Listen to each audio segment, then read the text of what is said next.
sistema respiratorio también llevan a cabo funciones anexas: la fonación, el olfato, la regulación de la temperatura corporal mediante la difusión de calor durante la respiración, la excreción de determinados gases y la regulación del equilibrio ácido-base y de la presión sanguínea.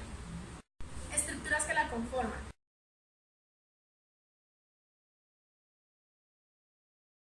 la faringe. Es un conducto de unos 14 centímetros de largo que se comunica con las fosas nasales, la cavidad bucal, la laringe, el esófago a través de las trompas de Eustaquio. También con el oído medio. Desde la faringe el aire es dirigido hacia la tráquea por los movimientos de los músculos y fibras elásticas.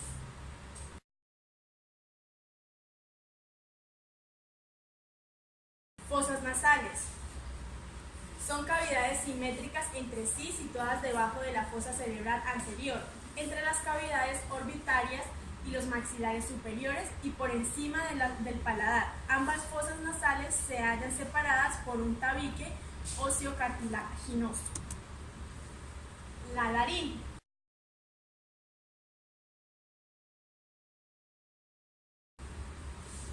Es un órgano impar situado en la línea media del cuello, por delante de la faringe, arriba de la tráquea, con la que se continúa, y debajo del hueso de los hipoides, que se construye uno de los medios del sostén. Mide aproximadamente 4 centímetros de longitud y es el órgano de la fonación.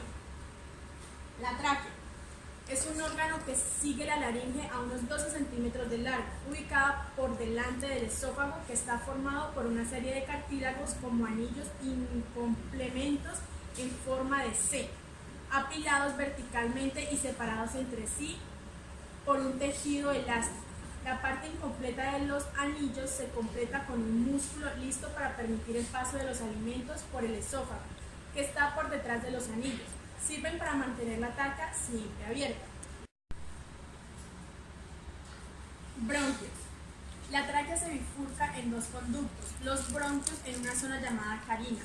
Estos conductos están formados por una serie de anillos cartilaginosos, incompletos en los bronquios más gruesos y completos en los más finos. Se dirige hacia los pulmones ingresando por una zona llamada hilo pulmonar. También los bronquios están tapizados por un epilégino ciliático. El bronquio izquierdo es largo por la presencia del corazón. Antes de entrar a los pulmones se denomina bronquios primarios, y al entrar a los bronquios secundarios, los cuales se ramifican para formar los bronquiolos, que entran en los lobulillos pulmonares y se siguen dividiendo para poder alcanzar los alveolos pulmonares.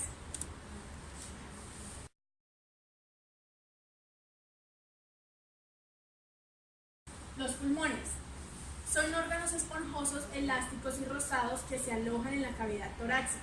Están apoyados sobre un músculo diafragmático y protegidos por una membrana que los rodea llamada pleura. Esta presenta dos hojas. La pleura visceral se adhiere a los pulmones y la pleura parietal se encuentra en el contacto con la cavidad torácica. Ambas capas se deslizan sobre otra cuando los pulmones se dilatan o se contraen. Entre ellas se forma la cavidad pleural, donde se almacena una pequeña cantidad de líquido que cumple con la función lubricadora. Otra función es proteger a los pulmones de los roces con la cavidad torácica. Su elasticidad les permite acompañar movimientos de la caja torácica durante la mecánica respiratoria.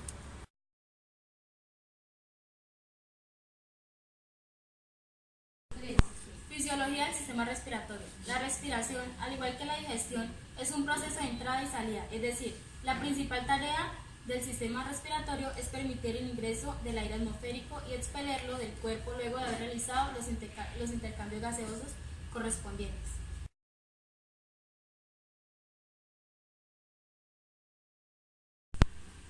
El control nervioso de la respiración. La respiración está regulada por un centro nervioso situado en el bulbo raquídeo. El centro respiratorio envía impulsos al diafragma y a los músculos intercostales. Estos se contraen y provocan una inhalación. La dilatación pulmonar estimula los receptores de los nervios sensitivos, insertos en la pared pulmonar. Desde los receptores parten impulsos que inhiben el centro respiratorio. En consecuencia, los músculos respiratorios se relajan y los pulmones vuelven a su posición original. El resultado de este proceso es la exhalación. El proceso respiratorio comprende 3 etapas.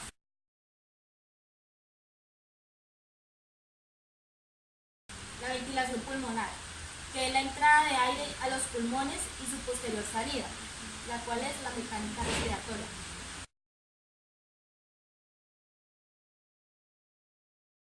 Respiración externa, intercambio de gases entre el alveolo y la sangre, la cual es la hematosis.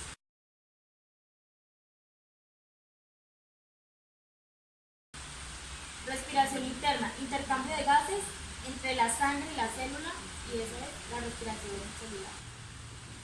Estructuras que colaboran con la respiración.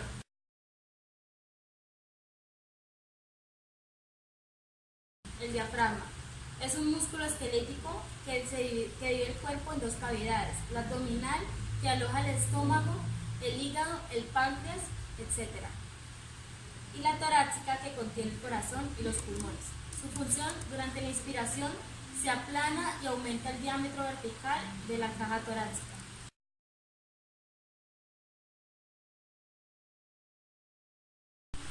Músculos intercostales. Es un grupo de músculos que se ubican entre las costillas a ambos lados de la caja torácica. Su función es que se contraen y relajan durante el movimiento respiratorio. Al contraerse, aumentan el diámetro anteroposterior y transversal de la caja torácica.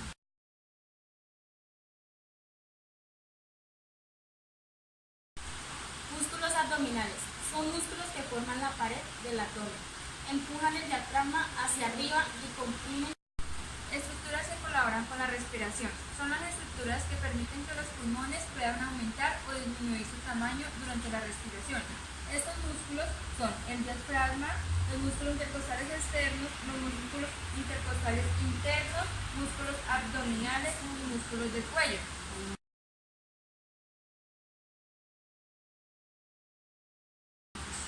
La respiración mecánica. Se denomina así el proceso cíclico que mantiene constante la cantidad de aire en los pulmones. Abarca 2 fases. La inspiración. Cuando inspiramos, el diafragma y los músculos intercostales externos e internos se contraen. En la inspiración forzada por una actividad intensa y de alta exigencia, intervienen además los músculos pectorales y los esternocleidomastoideos. Al contraerse el diafragma, su centro desciende, lo que produce un aumento vertical de la caja torácica y empuja las vísceras abdominales hacia abajo. La contracción de los músculos intercostales produce una elevación de las costillas y proyecta el esternón hacia adelante. De esta forma, los diámetros anteroposterior y transversal de la caja aumentan y hacen que aumente el volumen de los pulmones.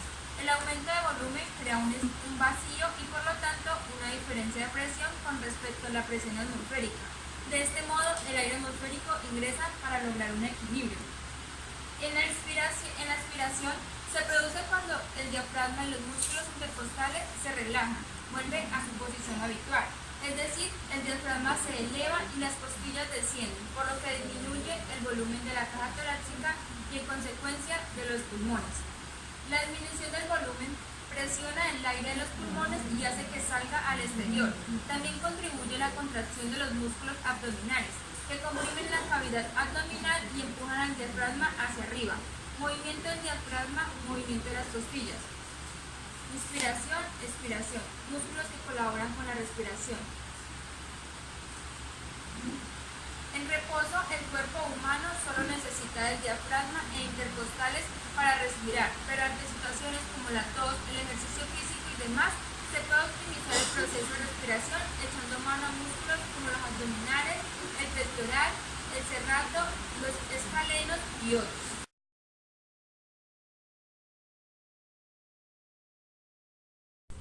La ventilación mecánica se conoce como todo procedimiento de respiración artificial que emplea un aparato para suplir o colaborar con la función respiratoria de una persona. Existen 2 tipos de ventilación: la ventilación mecánica invasiva o ventilación mecánica tradicional. Se realiza a través de un tubo de traqueostomía, que es el procedimiento médico en el cual se coloca una cánula o sonda en la tráquea para abrir las vías respiratorias con el fin de suministrar oxígeno. Y tenemos la ventilación mecánica no invasiva, que es la que se realiza por medios artificiales, que es la máscara facial, pero sin intubación endotraqueal. Actualmente se indica en pacientes con edema agudo de pulmón, EPOC, que es la enfermedad pulmonar obstructiva crónica, y en inmunocomprometidos. En el EPOC, que es la enfermedad pulmonar obstructiva crónica, se encuentra una obstrucción en la tráquea. Para esta utilizamos la ventilación mecánica no invasiva, la cual se realiza mediante una careta. Lo que hace es enviar aire a fuerza para permitir que ésta llegue a los alvéolos y pueda producir su proceso. Vamos a explicar el edema, que es una hinchazón causada por líquidos a nivel interno de los pulmones. Los alvéolos se llenan de líquido. Hacemos la mejora con la careta, que hace que se envíe aire a presión para que el agua sea expulsada por medio de los capilares, que es donde se lleva la sangre. Y así hay una mejora de la respiración.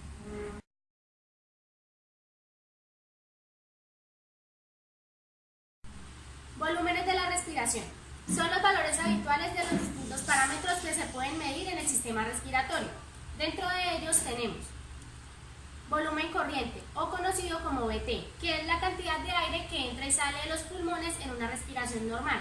Su valor promedio es de 500 mililitros.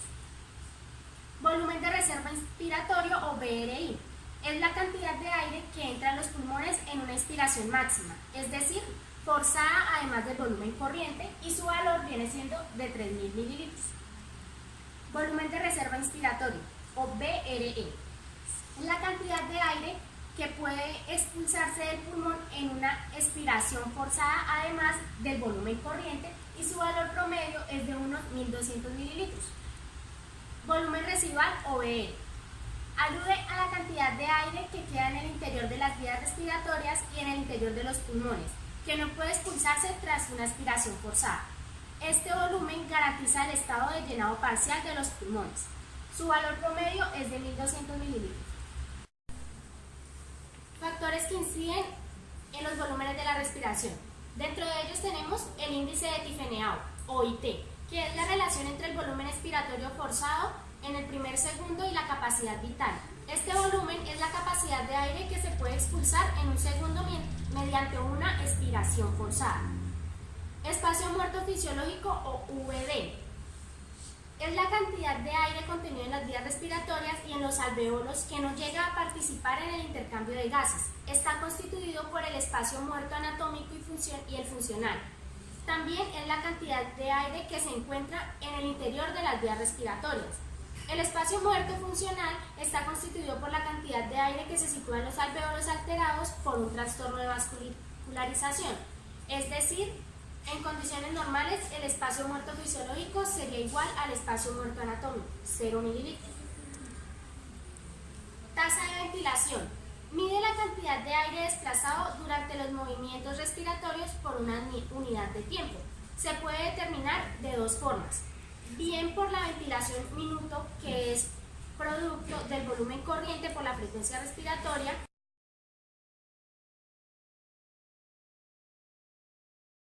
Fases de la respiración. La respiración es un proceso vital y de carácter obligatorio que realiza nuestro organismo para absorber el oxígeno del aire y expulsar el dióxido de carbono.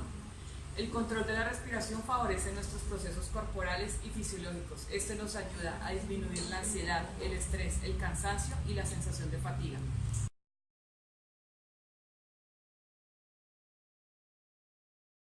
El ciclo respiratorio consta de dos fases. La fase inspiratoria o de inhalación es cuando se absorbe el oxígeno del ambiente por la nariz y está medida por el músculo del diafragma debajo del músculo de los pulmones.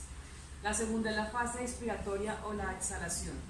Esta fase es pasiva, se expulsa el dióxido de carbono del organismo. Aquí el diafragma sube y empuja los pulmones, haciendo expulsar el aire. Después de este proceso, el diafragma y las costillas se relajan y vuelven a su posición inicial.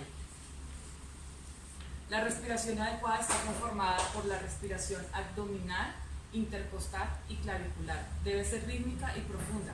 Además, al realizarla, se amplía toda nuestra capacidad pulmonar, proporciona gran oxigenación, activa la circulación y tonifica el corazón, masajea los órganos, nos entrena con el autocontrol y proporciona serenidad y concentración.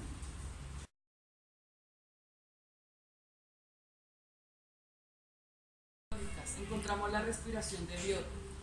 Este tipo de respiración incluye periodos irregulares de apnea, o sea, suspensión transitoria de la respiración, seguida por numerosas respiraciones irregulares, tanto en la frecuencia como en su profundidad.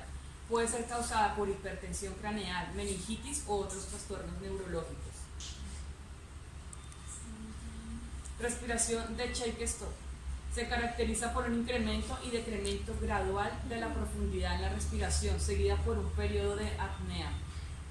Esta anormalidad se presenta en estados de insuficiencia cardíaca, como en la uremia, debido a trastornos neurológicos.